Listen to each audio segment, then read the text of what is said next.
femme bi nag moo tëdd ak plus de 1000 personnes ci ay góor en moins de 24 heures. Salut tout le monde, moi c'est Mia comme d'hab.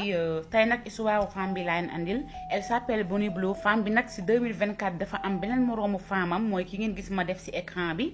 Femme bi dafa tëddoo nag plus de 900 personnes ci benn jour léegi nag femme bi moom bëgg-bëggam moo nekkoon maanaam ci 2025 bi mu romb femme bi.